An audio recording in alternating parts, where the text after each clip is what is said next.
Mga sangkay, marami po ngayong kumakalat no, sa social media na mga grupo ng mga DDS, mga sangkay, na naglabasan na daw po sa akalsadahan. At nakakalula daw po ang dami. Well, alamin po natin. Pero ang isa pong katanungan ngayon, magsisimula na nga ba ang kanilang sinasabing people power?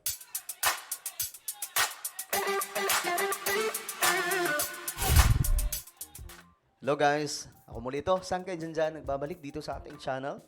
Shoutout po sa lahat ng mga nanonood ngayon.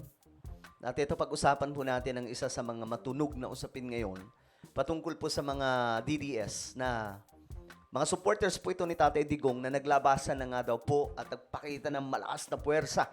Alamin po natin ang katotohanan tungkol dito. Ano ba, dederetso na ba ito sa sinasabing People Power Revolution against Marcos administration? Pag-usapan po natin yan. Anyway, bago tayo mag-umpisa, no? Ayan, tayo po ay 1.4 million. Malapit na po tayo sa 1.5. Road to 2 million subscribers. Okay, kung ikaw ay hindi pa nakakapag-subscribe, ano pang hinihintay mo? Makikita nyo po yung subscribe button sa baba ng video na to. I-click nyo lamang po yung subscribe, i-click ang bell, at i-click nyo po yung all. Sa mga nanonood naman po sa Facebook, i-follow nyo po yung ating Facebook page. Alright? Ngayon, ito nga po ang nangyari, mga sangkay. Ayan. Thousands of supporters of former President Rodrigo Duterte are holding a prayer rally in Davao City. Ito po ay nangyari, mga sangkay, kahapon. Hapon hanggang gabi. O, tingnan po natin yung mga larawan, mga sangkay. Ayan po, makikita nyo. Sa Mindanao. Ayan po. Ito si nanay, naiiyak pa, oh. Ano talaga tayo, no? Masyado pa tayong apektado sa mga nangyayari ngayon sa politics. Ako naman, yung nararamdaman ko, isa lang, sakto lang. Hindi na po ako tulad dati na masyadong emotional. Na, kumbaga, nag-mature lamang po tayo sa politics. Hindi na po tayo masyadong apektado sa ganito. Pero, syempre, nagdi-discuss pa rin po tayo. O, ito. Berde ang kulay ng pagmamahal. Punong-puno ang lansangan ng Davao City sa pagdiriwang ng kaarawan ni dating Pangulong Rodrigo Duterte. Bit-bit ang bandila at berdeng kasuutan bilang simbolo ng suporta at pagmamahal ng mga Pilipino kay Tatay Digong. Ayan, mga sangkay.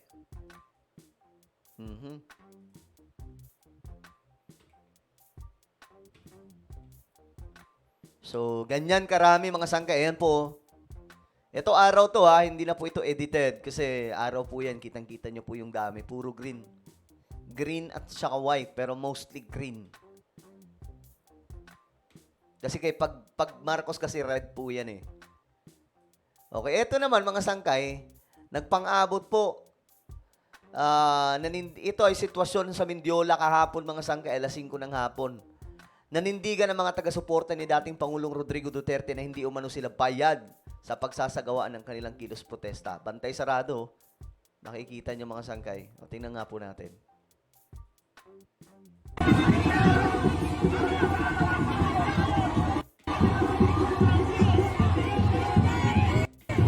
O, sa Metro Manila po ito, mga sangkay, Mindiola. Yan po ang naging sitwasyon. Hindi po sila nakadaan din kasi may mga bantay na mga kapulisan. Ito naman, saan naman to? Tarlac City, isang biyahe at pagtatanggol. Grupong Reforma Pilipinas, pinangunahan ng isang makasaysayang motorcade sa Tarlac upang ipahayag ang kanilang di matitinag na suporta kay dating Pangulo Duterte sa kanyang ika-80 years old na kaarawan. Ang motorcade ay dumaan sa pangunahing ruta sa Tarlac kabilang ang NIA Matatalaib Public Market, Tibag. So ito, mga sangkay. Tingnan natin yung larawan.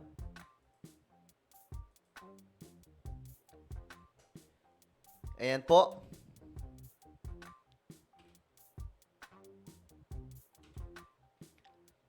So, sa iba't ibang lugar ito, mga sangkay, nagkakaroon po ng nagsasagawa po sila ng mga panawagan na pabalikin po si Tatay Digong dito sa ating bansa. Ayan. Oh, pati bata, mga sangkay. Okay, so ito yung kinagabihan. Panoorin po natin, isa po itong video, mga sangkay.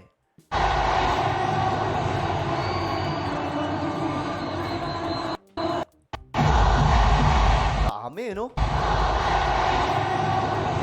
Mindanao. Davao, mga sangkay sa Davao City.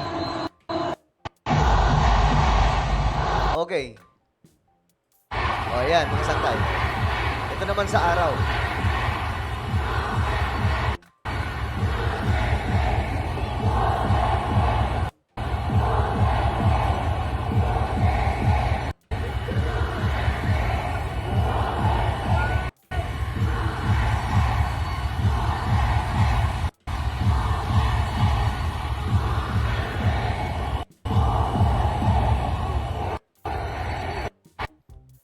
Okay.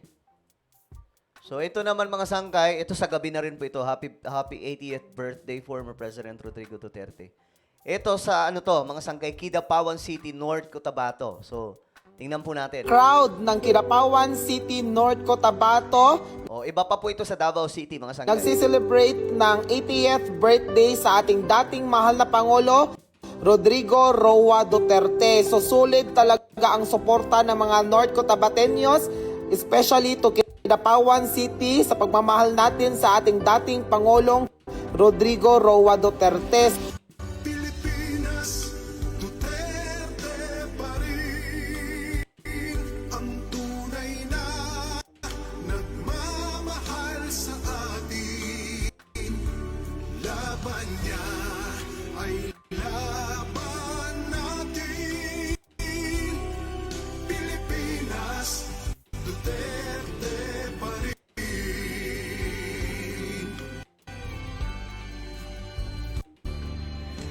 Inang bayang minamahal, lagi kang ipagdarasal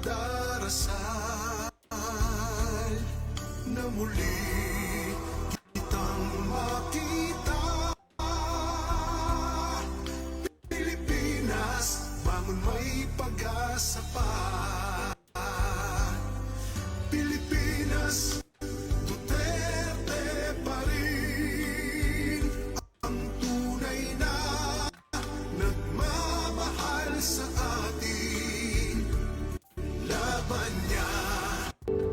Okay, so yan mga sangkay. Ito naman, thousands of supporters flock to Davao City to celebrate the 80th birthday of former President Rodrigo Duterte. Okay, so ayan po yung larawan mga sangkay. Ganyan po kadami yung tao. At hindi na rin po nakapagtataka kasi Davao po ito. Mindanao, guys. Ayan po mga sangkay. Oh. Ang tanong dito kasi, pupunta na ba tayo sa sinasabing, ito may mga pulis po nagbabantay para po sa kumbaga mapayapang paglulunsad ng celebration ng 80th birthday ni PRRD. Pero siyempre, natural mga sangkay, yung mga issues na ganito, halimbawa nito, kaya naman pala marami ang dumalo sa Davao City prayer rally para kay Digong dahil may paayuda. Ayan po mga sangkay. Ito naman yung pinambabato ng mga loyalista. Meron daw paayuda na ganito. Alam ko mga ano to. Ayan, hindi lang pala to basta souvenir. Meron pong pinamimigay na mga, sino kaya sumusuporta dito? Yung budget, no?